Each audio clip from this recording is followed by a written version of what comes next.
Hey everyone, this is CAR RAYROB, where I'm Ray. And I'm Rob, and we want to welcome you to our year-end special of Say Hello to My Little Film.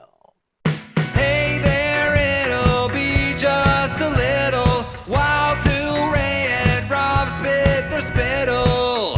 Come on, check out of the hospital. So grab some of your best peanut brittle. This will be a darn good transmittal. And say hello to my little film.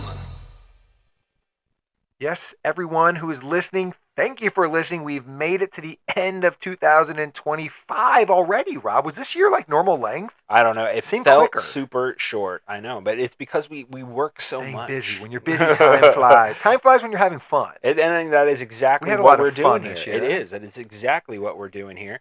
Because not only are we wrapping up Say Hello to My Little Film. Season 2. We are also celebrating our first season ends, finales, if you will, of both A Copy of a Copy and Hello Movies, My Old Friend. We have 3 shows. Yes, we're starting brand new seasons in January. That's the way it's going to be from now on. That's right. 52 weeks a year. You're going to have content. That's how this whole year has gone so quickly. 52 episodes. Oh my gosh. I know. We've done this 52 times. How many movies was that? A lot of movies. We should have counted them. I did not do that, though. Yeah, well, especially with Copy of a Copy being 2 and sometimes 3. Right. Crazy. Exactly. So how are we gonna recap? How do we recap a whole year? Well, exactly. And I think what we've kind of talked about it a little bit, and we don't want to bore the audience. No, it's never not the why goal. We're here. Exactly. So we're gonna go show by show, and we are going to end this episode with our combined top 10 list, just like we did last year, of our favorite recommendations, each other's recommendations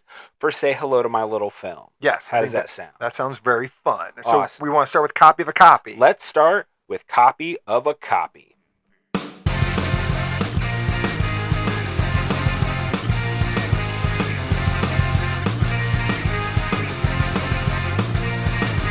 A copy of a copy. A copy of a copy. A copy of a copy. A copy of a copy. A copy of a copy. A copy of a copy. A copy of a copy. A copy of a copy.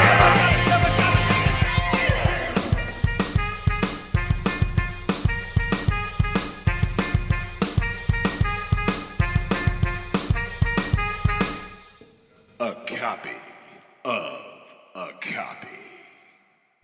Can't do a top 10 list for a Copy of a Copy. No. We only had 7 episodes. I know. We started that one later, but we're in a good rhythm now with that. I think so. I think we're going to have a great year in the new year with it. I We've think had we a have lot of fun this year. Yeah, I think we have a fun way of breaking this down. So, because it's kind of hard to rank this show anyway, because it's you might like the remake but not like the original, or vice versa. So, I think we decided we're going to say what our favorite of these 7, what our favorite original was, and then what our favorite remake was. Right, and it's going to be super interesting because I feel like for you there were a lot of movies that you had not seen either one. Sure. Where I had seen one or both.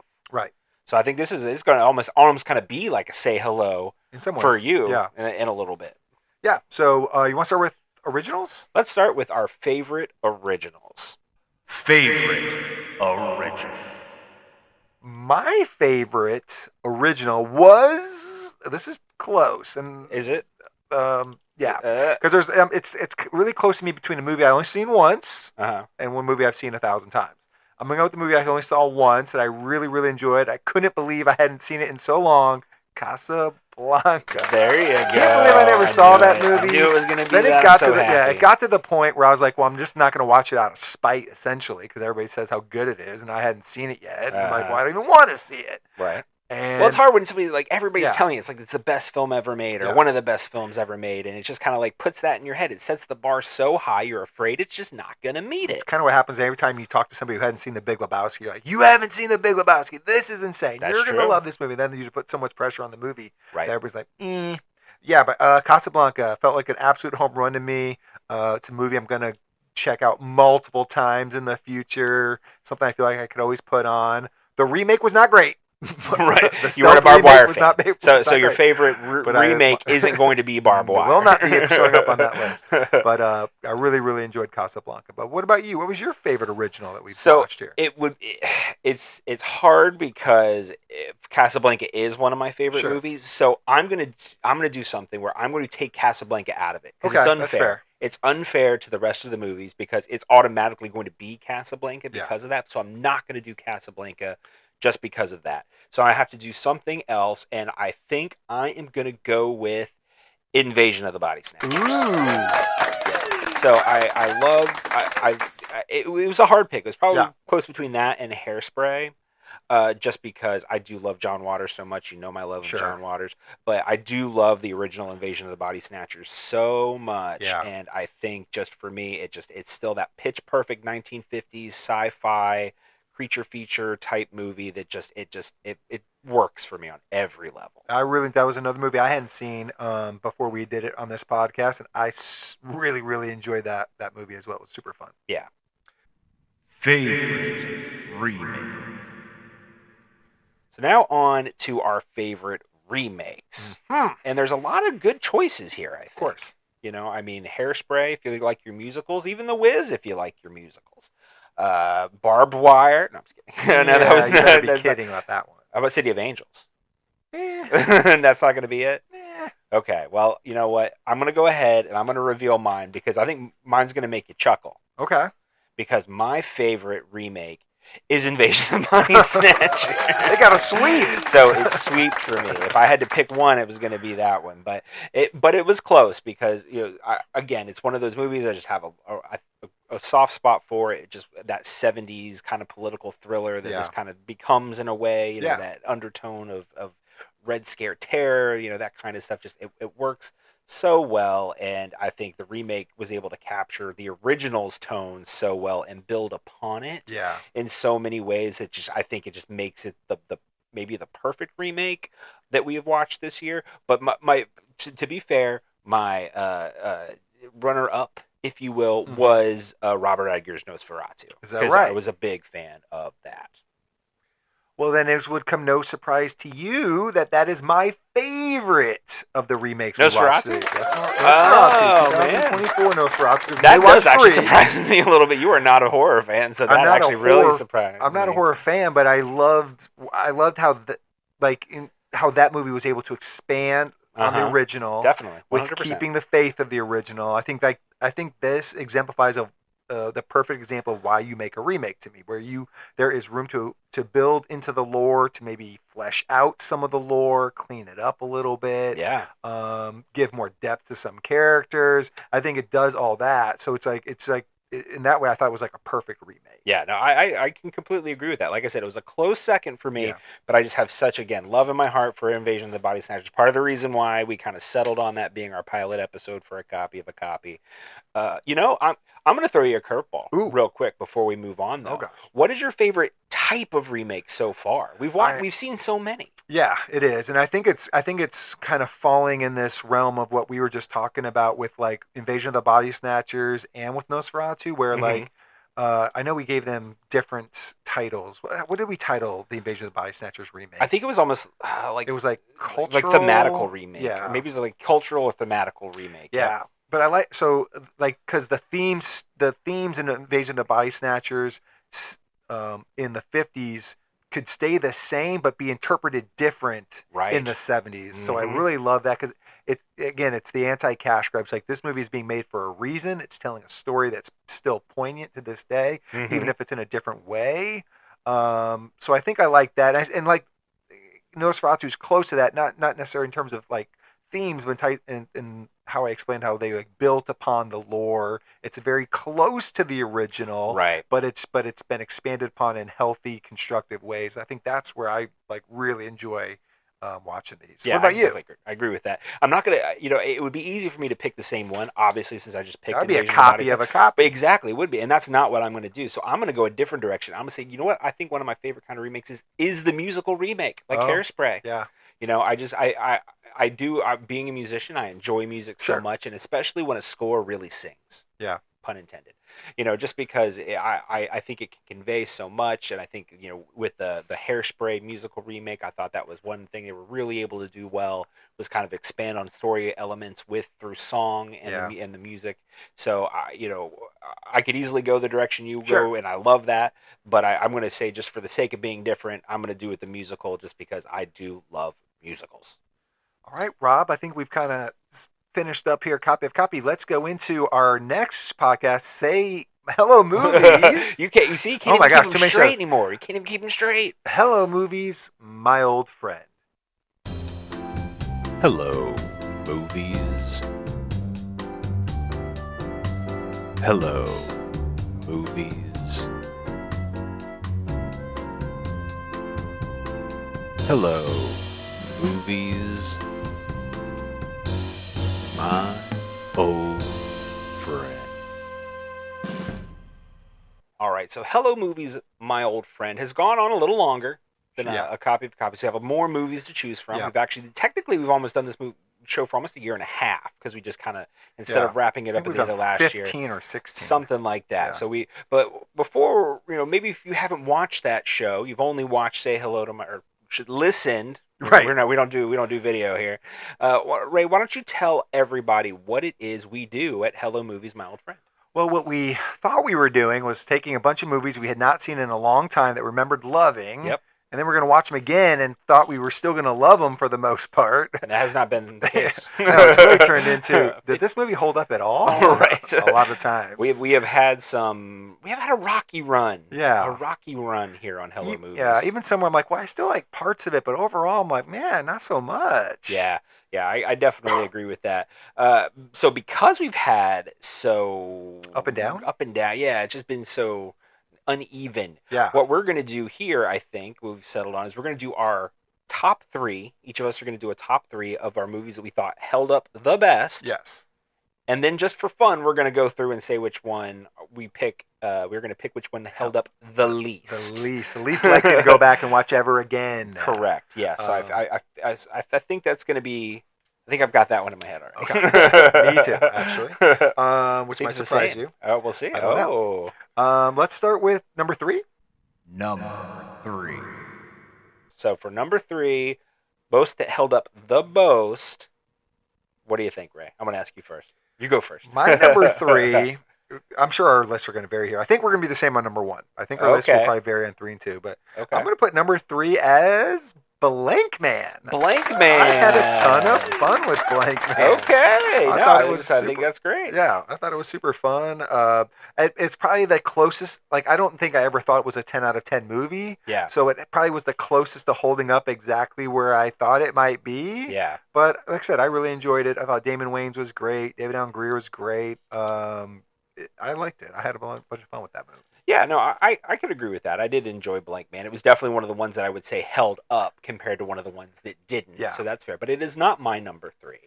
What's your number 3, sir? My number 3 is going to be Brotherhood of the Wolf. Ooh, that was good. Yeah, that was good. It was actually a tough decision. There were 3 was the worst one for me, because it was like there were a few that could have been like, this could have been it. Like, Awakenings, I thought was still really good. Yep. Yeah, that was one that I Yep, Blank Man could have been there. Leap of Faith actually was kind of on my radar a little bit for number 3.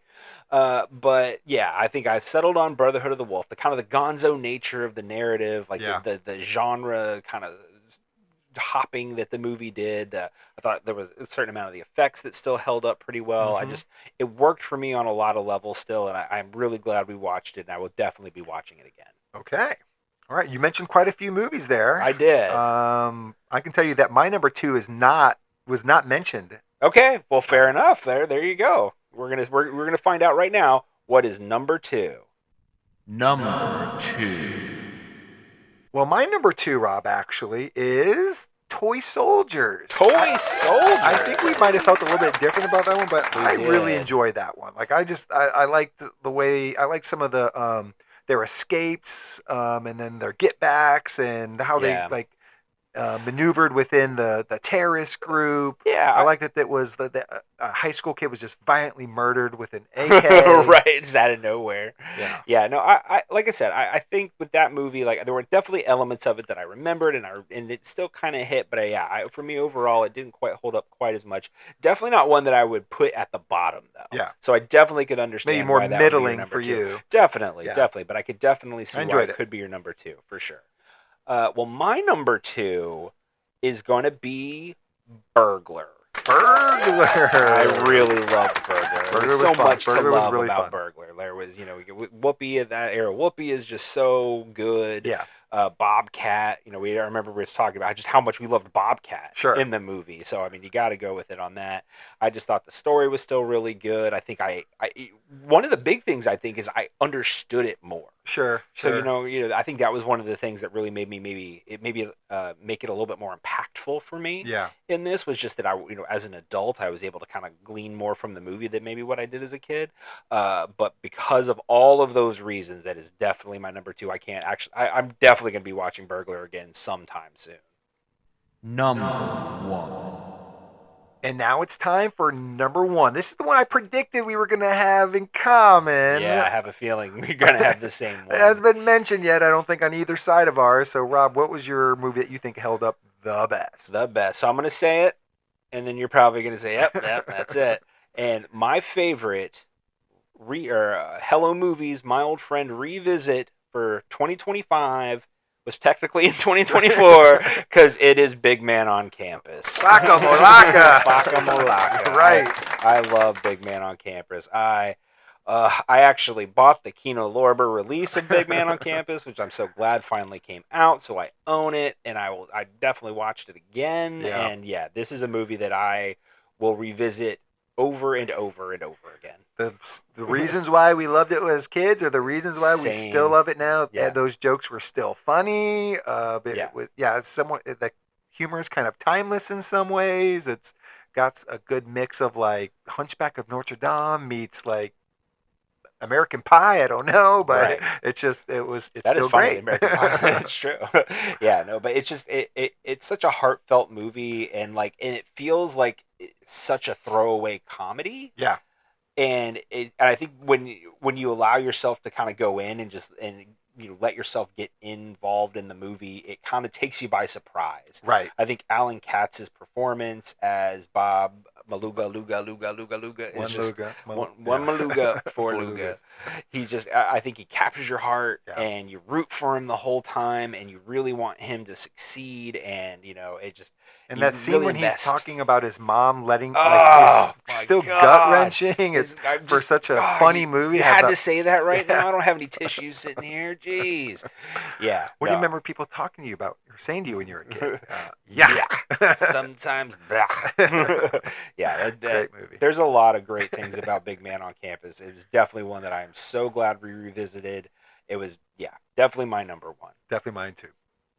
Now the flip side, Rob. I think for the good, there's the bad. Yeah, and there's a lot of bad. When there's dark, when there's light, there's dark. Yeah, I think there was about 6 or 7 of these we really liked, but probably 9 or 10 that we didn't. Yeah. I was surprised that it was that many. I thought it would be significantly lower amounts. Yeah, there were definitely some that took me by surprise. I'm like, oh man, this is not good. Wow, what did you not? Right, when did I ever thought this movie was good? Yeah, no, for sure. Taste change as we get older. Absolutely. But I don't know if some of these movies ever should have been maybe thought of as good. That's true. But we're not going to mention all of them. No. But we're going to mention the one we think was maybe the worst. Yep. You want to go first? Sure, I'll go first on this one. So this, I don't know. We may have the same. I don't know. This may be a better time. I guess we'll find out. But for me, the worst movie that we revisited for Hello Movies this season is Best of the Best. It's not mine, but that's not yours. Yeah. Okay, but that was it. I think the thing about Best of the Best is that why it puts it at my bottom is how disappointed I was in it. Sure, that that has a big part of this, I think. Yeah, like it's a movie you go in and you're like, man, I loved this movie when I was a kid, and man, I just did not like it as an adult, and it just, because of that, I felt crushed. I just it's like my whole childhood was crumbling around me, and because of that, Best of the Best has taken home whatever our equivalent of the Razzie is here at Hello Movies. I think the reason why Best of the Best held up at for so long in our minds, like I really think I only remember the last 10 minutes, and the last 10 minutes, if you watch it in a vacuum, is kind of cool. That's fair. But when you watch the hour and 30 minutes that leads up to it, you're like, this is trash. Yeah. I don't even want to see the fight right now. Yeah, I don't like any of these weird characters. things in that movie that just like decisions that don't make sense and things that are just don't go anywhere. It just feels forced drama, and so it was checking boxes a lot. Yes, plot wise, definitely. But now it is your turn. Now that we know that it is not Best of the Best, I am super interested to know what your worst movie of Hello Movies, is whatever you want to call it, was of this year. Like you said, this has a lot to do with expectations going in and all that stuff, but my least favorite movie was Who's Harry Crumb? Whoa! I think part of that is because I wanted to see Only the Lonely so bad. I was going to say, that's what that was. It was a disappointed. But I just want you to know that you're metaphorically peeing on John Candy's grave right now. Well, you can go back and listen to the podcast, and we talked about why I didn't think this was necessarily all John Candy's fault. They put him in a horrible spot in a lot of parts of this movie. But yeah, we really wanted to watch Only the Lonely. It's not available anywhere. Nope. And so we pivoted really quick to a movie that we also remember liking dearly. But if it comes to like the costuming was not good. Remember, all his undercover stuff is really kind of racist. Yeah, I was going to say, it's gotten aged well. It has not aged well. I agree with that. I think they put John Candy in a lot of scenes where they didn't have an out, and there's like, do something funny, John. Right. And it's like, that's not the kind of style that he like really, I think, excels in. He's not like a stand-up comic in that way. Sure. And he's a super funny guy, but yeah, and I didn't feel like there wasn't that real lovability to Harry, because I don't feel like they knew who Harry was, and I don't feel like I knew who Harry was at the end of the movie. So yeah, I just did not like that one. I'm not going to circle back that one. I'll go through hell or high water to find an Only the Lonely DVD before I go back to Harry Crumb. That makes sense. All right, everyone, we have been teasing a special guest for this episode, and he has finally arrived.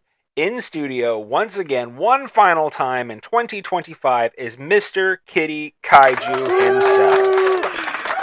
Oh, hooray. Hooray, everyone. I'm back once more, the fans. Yep, upon demand, he is back. They were clamoring for him, and he has arrived. We got to wrap up his year. We got to review it. If we're going to wrap up ours, we might as well wrap up his as well. So as everybody knows, quarterly, Mr. Kitty Kaiju comes in, and Uncle Ray and I, in this instance, introduce him to a movie that we loved, to see if he also liked it as well. So we've had 3 episodes, so we figured, why not bring him in and find out what his favorite movie was.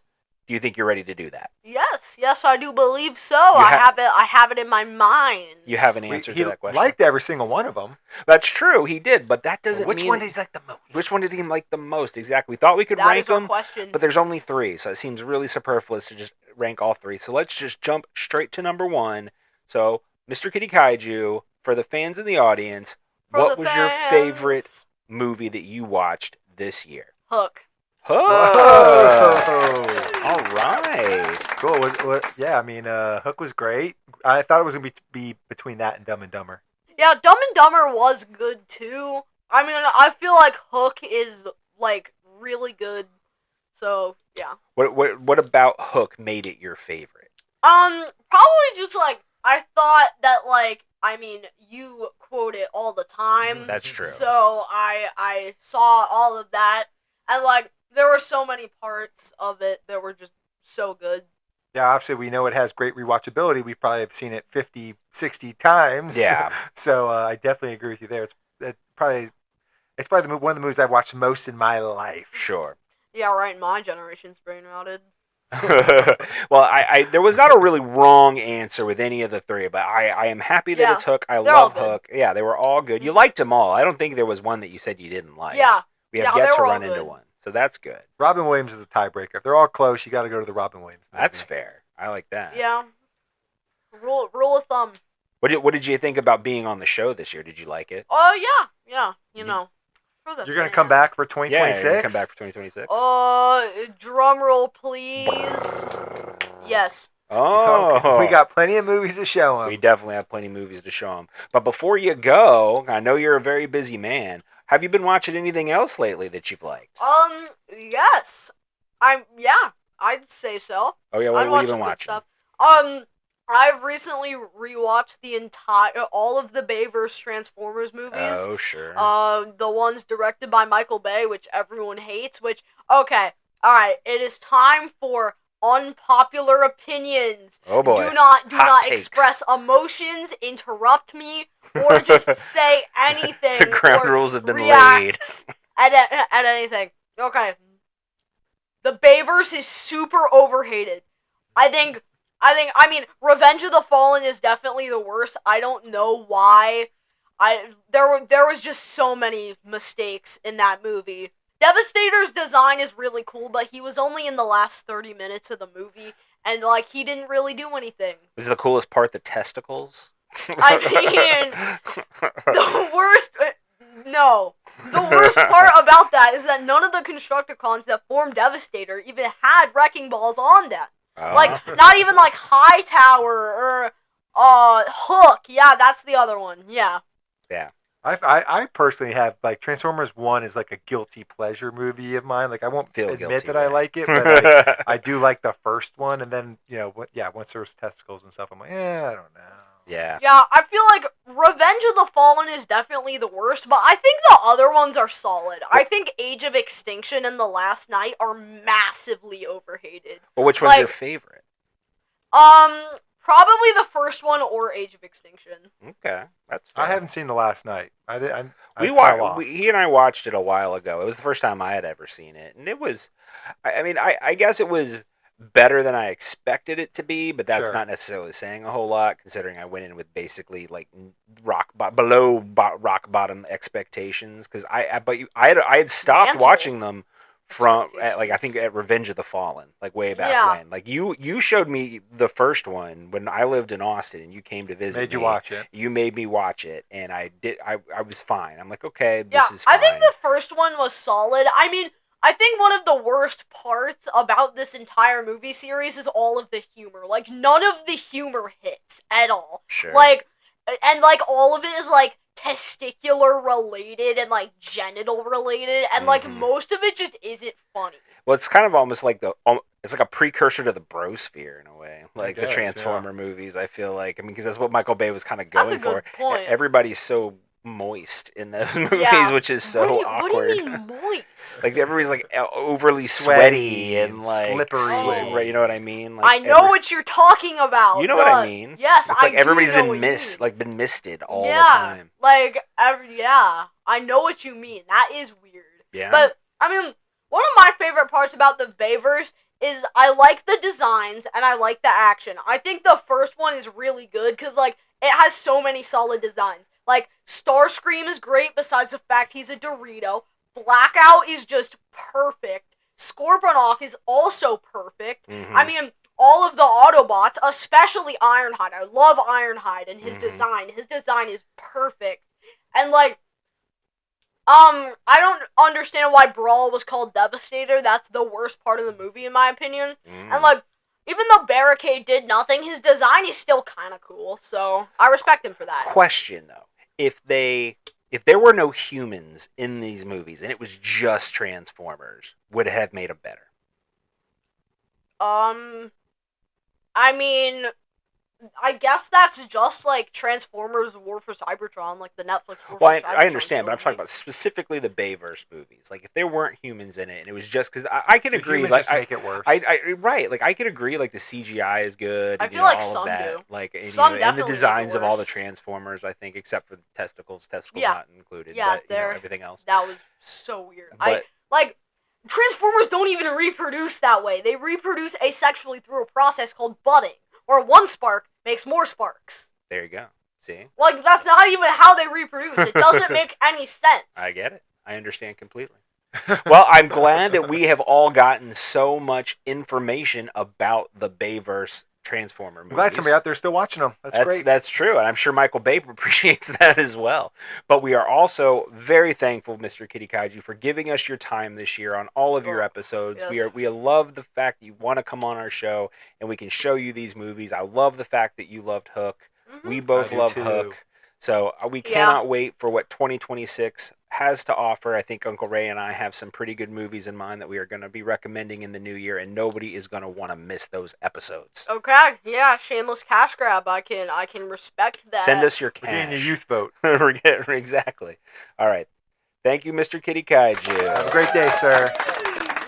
Oh yeah, you guys too. I'm gonna do something. I mean, more interesting probably. This is still interesting, but I'm just gonna do something more interesting.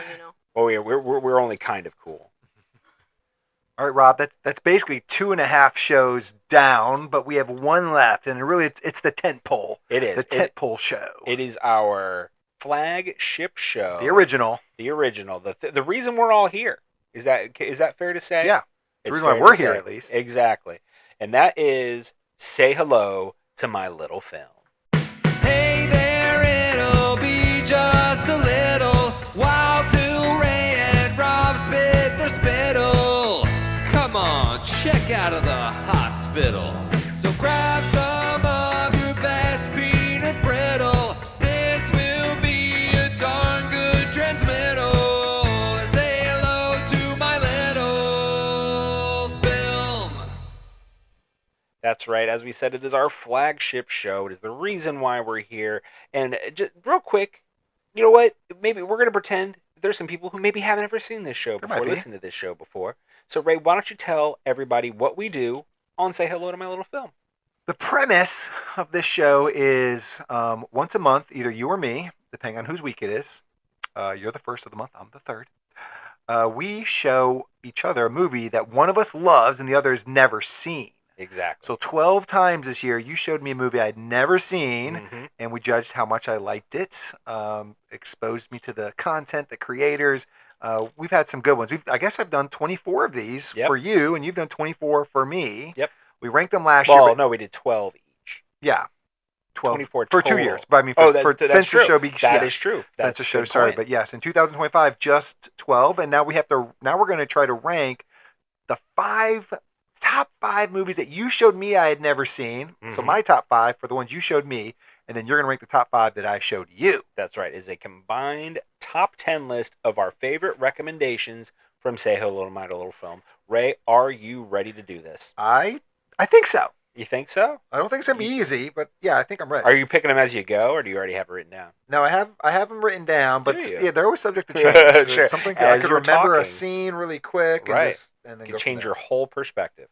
Fair enough. All right. Well, I guess we're going to start this with number 5. Number 5. Ray, I'm very excited because I have shown you some really great movies. I feel like I have. I'm sure you do. But we're going to see how you feel. So, Ray, what is your number 5? This was tough. This was tough? I really had to struggle like 3 through 8. I think it was pretty tough. So Sure. So you ranked all 12. Well, just kind of passing, like, yeah, that's not in it. That's not in it. That's somewhere here, and then got down to about 8, and that's all Fair right. enough. But really, maybe the top 2 I thought were probably pretty locked in too. So it was really just. But yeah, so what I settled on for number 5, and I hope this isn't just because that number is in the name, but it's 5 Easy Pieces. 5 Easy Pieces. Yeah, I really, really enjoyed this movie. That's awesome. Music was great. Yeah. The setting is great. Yeah. It's a little bit of a road trip movie and family dynamic movie. The timing, the time this movie takes place is almost a setting in and of itself. Yeah. I'm telling you, the BBS films are just so great. You gotta watch more, but 5 Easy Pieces is a great entry point. But yeah, I mean, Jack Nicholson is just so good in this movie, and I just, Bob Rafelson does not get enough credit for 5 Easy Pieces. I feel, maybe other people feel differently that he does, but I don't, because you think of like the great '70s directors, like a lot of times, like as much of like an Altman fan as I am, who's another great '70s director. I just don't hear Rafelson's name as much as I feel like we should. Well, we're giving him a little bit of a pop here. I think so. So I feel pretty good selecting 5 Easy Pieces. Thank you for exposing me to that. What about you, Rob? What would you say is your 5th favorite movie of 2025?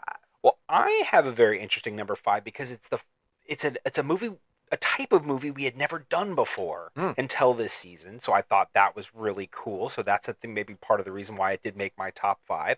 But that is the documentary Hoop Dreams. Oh yes, way back in February. Yeah, Hoop Dreams really. I mean, it really stuck with me. Yeah. I mean, I know it's a not the mintiest of fresh documentaries. Yeah. And obviously the landscape of I'm sure youth basketball to the high school to the college pipeline has changed somewhat. Maybe I don't know. I could be wrong about Using that. kids is probably pretty much the same. Right, right. That's fair. But yeah, I thought just the inner politics of the whole situation was just very eye opening.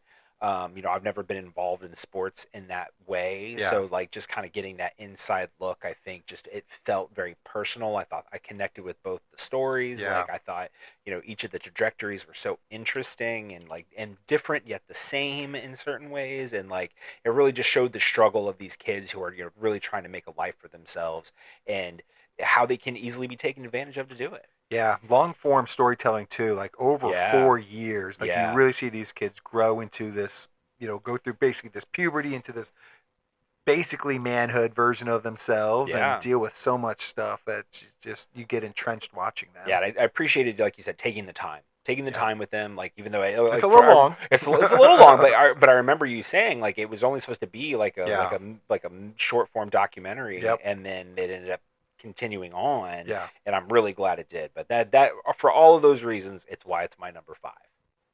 Number 4. All right, Rob, that's 5. That's 5. What was your 4th favorite movie that I introduced to you? So you went over the pond a few times. Quite often this season. So there was a lot of that. But you brought me some good ones. So for my number 4, it's going to be The Secret in Their Eyes. Ooh, I love that movie. Yeah. That might be my favorite one that I've introduced to you, actually, personally. Okay, that's fair. No, it's a great movie. I thought it was a really great, character piece of these two people, and I was really kind of drawn into the whole story of the whole thing and the relationship between the detective and the prosecutor. I remember that was like weird, the thing, that whole very weird judicial system, right? But then they lure you in with that twist at the end, which I thought was really great, and just it was a movie that definitely stuck with me throughout this year. So that is definitely why it's my number 4. Yeah, foreign language film that I think you can really just wrap your head around. I love it. I've seen it multiple times. I really love that movie. It ranks really high for me, so I'm glad that you enjoyed it. Yep. So that means it is now your number 4, Ray. What is your number 4 favorite movie of this year? I think a lot of these movies are kind of like auto classics, the ones that that are high on my list, but I don't think this one is number 4. This one's a little funner. Oh, well, that's good. I'm glad you can have a little fun with some of my movies. Yeah. Well, I had a lot of fun, but I guess in terms of tone, I'm suggesting. But fair enough. I'm picking But I'm a Cheerleader. What? That's awesome. Number 4 for me. Yes, that's a great movie. Yeah, I mean, anytime you get to see Natasha Lyonne in a young version, right? It's great. Her presence was really identifiable way back then.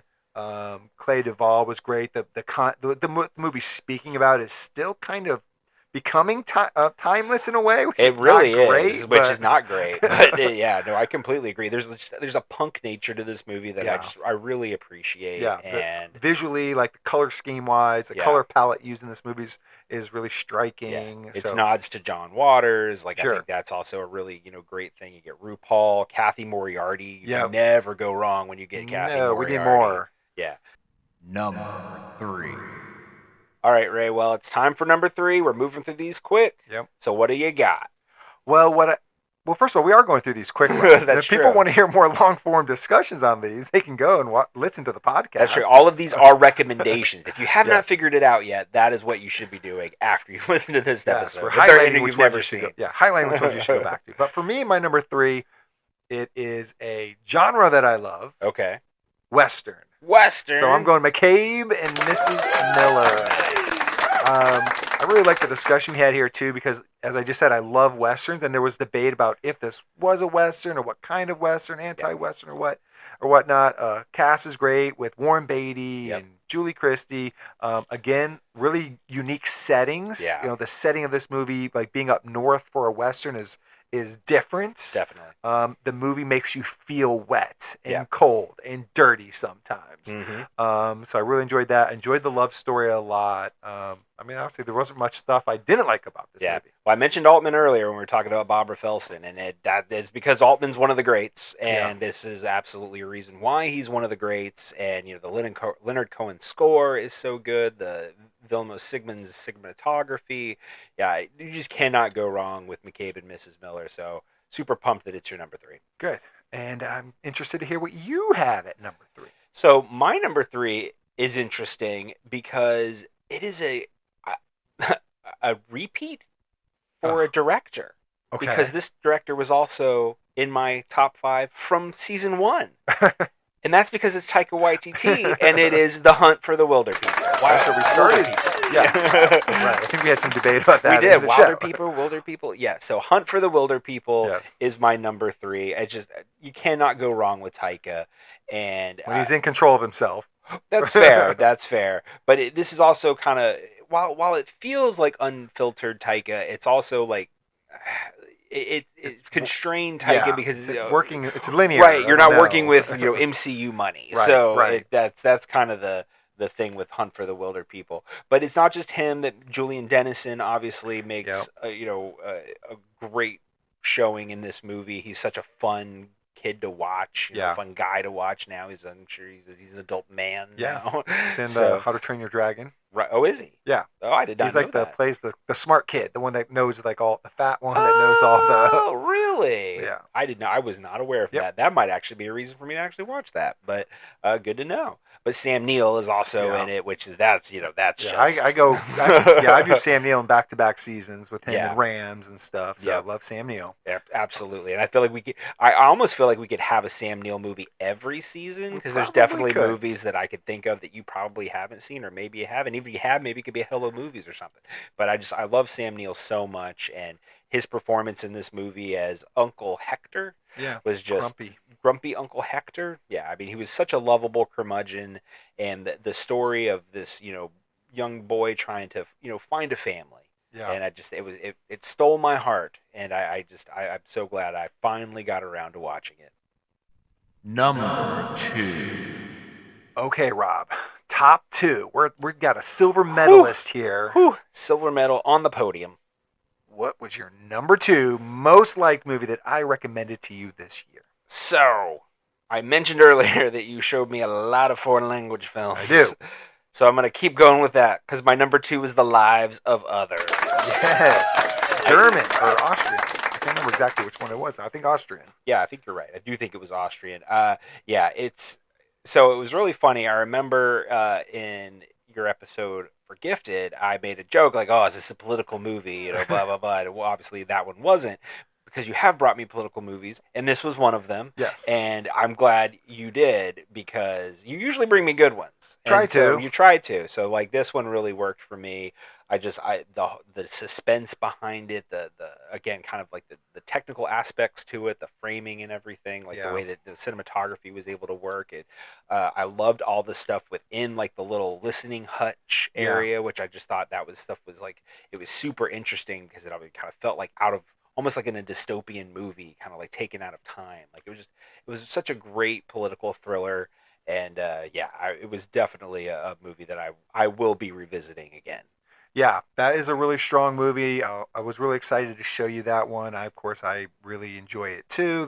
There's a lot of good ticking clocks in that movie. Definitely. Where they let the suspense build. Great character work. I think that the slow change of the lead character from this kind of like inquisitorious type evil doer to this caring, sympathetic, eventual mailman, essentially, as he worked down that corporate pole or whatever, that government slide he went down. It's just a great watch. Yeah, I'm really and even the playwright George Draymond or whatever, his journey I thought was super interesting, and then obviously the kind of gut-wrenching ending where Martina? No, that's the actress's name. I can't remember her name.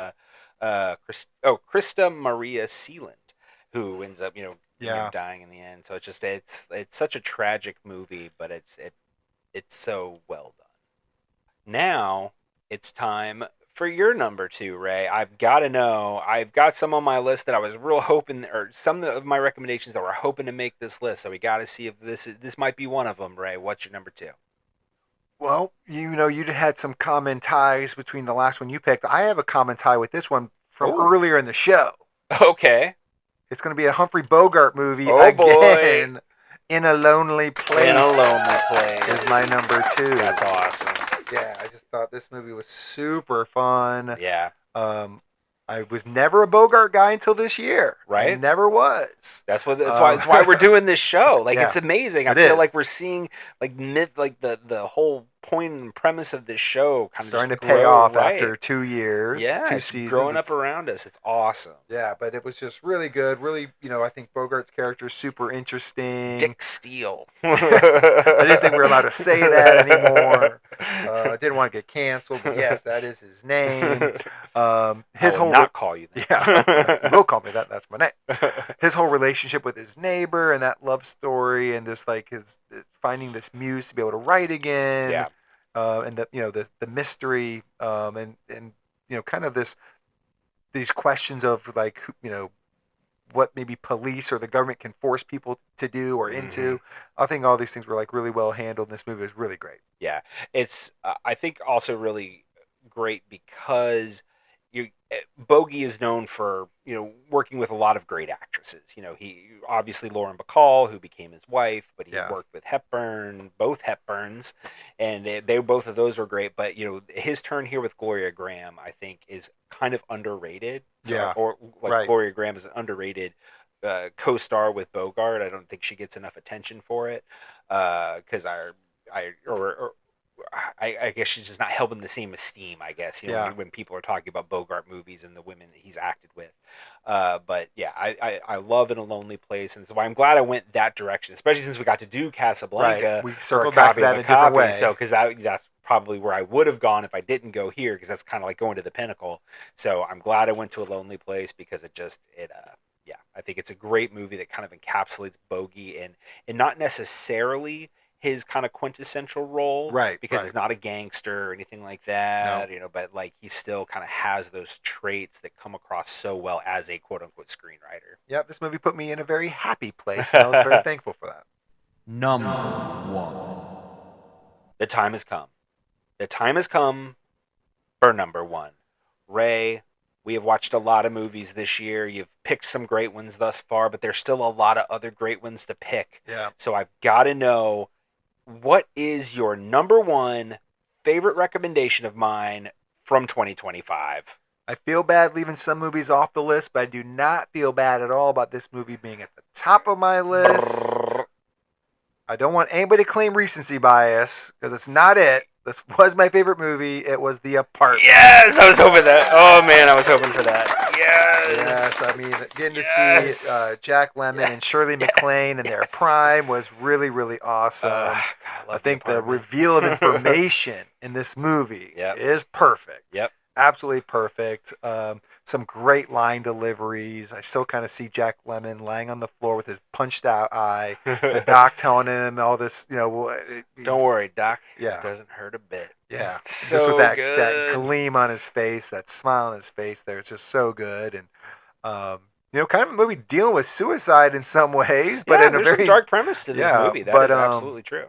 But, they show you the signs, and it's about being there for people, not using people, because that's a big part of this movie, and we talked a lot about is just different aspects of being used. So it's a funny movie. It feels light, but still kind of deals with some bigger topics and some bigger themes. And I don't know, it just seemed like it was just almost perfect. Yeah, and it's a holiday movie to boot. It is.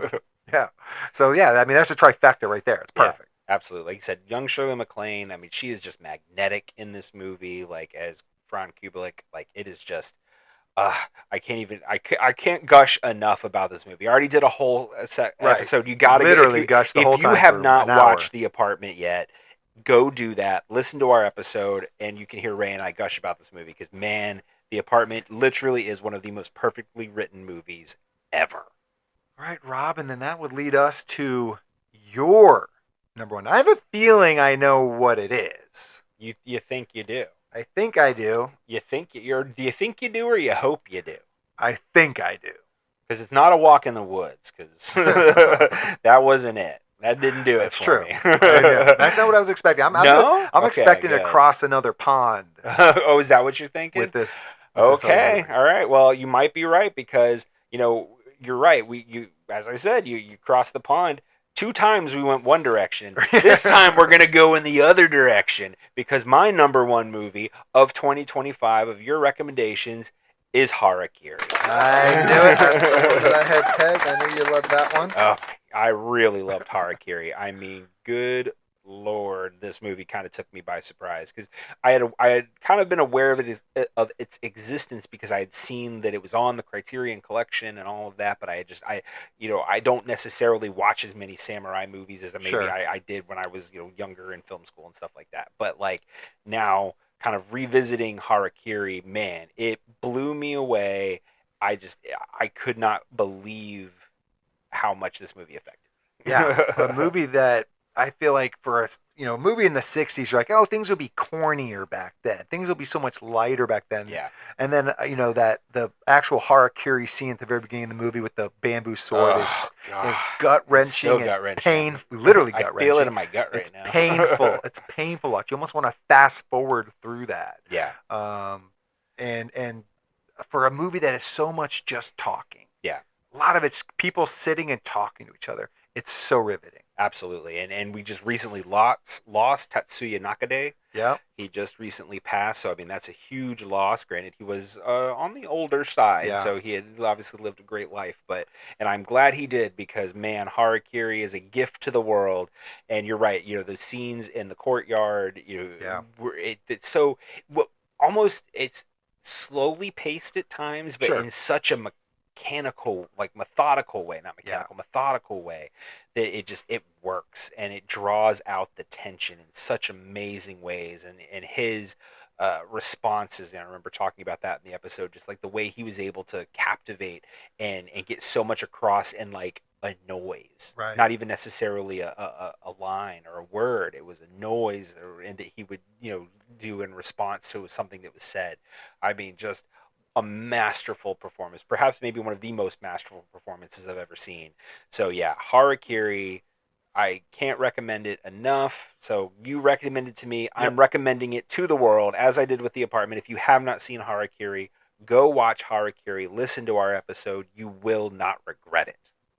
Well, Rob, this is our year-end review, We did it. And we're ending that. Yep. We've ended the year-end review. We've got through it all. That is our top 10 favorite recommendations combined from both of us for this year, for 2025, and I think we have some stellar picks on both sides. Yeah, and even with the other shows, we gave you some great movies to watch. Yeah, some movies I had never seen that I got exposed to. Do the same, people. That's kind of what we do this show for, exposing people to movies that aren't easily found necessarily. Absolutely. So we're having a blast doing these shows. We're doing them for you, and if you have taken any amount of time to listen to any one of our shows, please know that we thank you more than we could possibly put into words. There are no words that will fully encapsulate how much we appreciate you giving us your time. We have such a great time on this show, and sharing these movies with each other and with you is such a pleasure. So well said, Rob. I echo the sentiment. Thank you all so much. But Rob, that is 2025.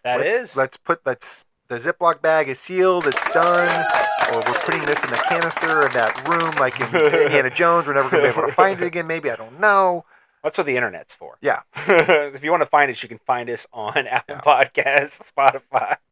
Whatever you listen to your podcast on. But what about 2026? Yeah, I don't know. What do you got anything in mind for 2026? What do you want out of next year? I want to show you some movies that you're going to like. Okay. I want to show you one or two that I don't think you'll like. Oh, really? I Okay. do. Okay, that's fair. That's okay. I get that. So, what about you? No, it's funny you mentioned that because I showed you some really great movies this year, but I felt like I kind of took it easy on you. Ooh, So maybe. I think so. Next year, I think I might bring the heat a little bit more. I'm gonna push you out of your comfort zone a little bit more. I think we're in season 3. It's like go big or go home, right? True. Yeah, it's the end of the trilogy. We got you have to go bigger, right? But we're going to keep going after 3 though, so don't think it's just. But it'll be a new trilogy. Exactly. I'm also really excited doing a full year of copy of a copy. Definitely. I think are we going to keep being able to find new reasons for remakes? Are we going to start saying like, oh, we found them all, and people are retreading these and see with our Hello movies, can we find more of these movies that we love that hold up? We have a giant list. I know, it's funny. I feel like every week or something I'm like, oh, what about this movie? And I text you about it. Like, you remember this movie? Like, oh yeah, I remember this movie. Or no, put it on the list. And I feel like it just keeps growing. So yeah, I feel like that's a show we're going to be able to do for years into the years to come because we just keep thinking of all of these movies. But I agree, with copy of a copy. I think we've got a great list going so far for this year. Maybe some new types of remakes that we haven't done before. And then there's going to be some times that some of them that we kind of revisit, maybe the similar ones, but maybe they work better or less. Exactly. So that's kind of the whole point. Is kind of going in and seeing how some of these things work. But yeah, no, I'm super excited for 2026. I think we've had a great year, and I look forward to what's to the future. All right, well, that is it. We are done. We are committing to 52 shows in 2026. And all we want you to do in return is commit to liking the podcast. If you haven't done so already with this episode, please do it. Subscribe to the podcast. Leave us a 5-star review if you can, because if you do, we're going to read it live on air someday. Email us at carrayrob@gmail.com or reach out to us on Blue Sky. Absolutely. You can also follow us on Facebook now at CAR RAYROB Podcast Network. Yep. If there is a comment section on whatever platform you're listening on, by all means, let us know what your top 5 are, or do your top 10. If you want to go the extra mile, do a full top 10 of all of our 11. recommendations. It doesn't have to be an even number. Exactly. We have 20 between the two of us. There are 24. So let's shoot for the top 10. But we want to know what everybody really loved from this year. We did a lot of great movies, and we're interested in what everybody connected with. We will be back next week. We do not rest here at CAR RAYROB.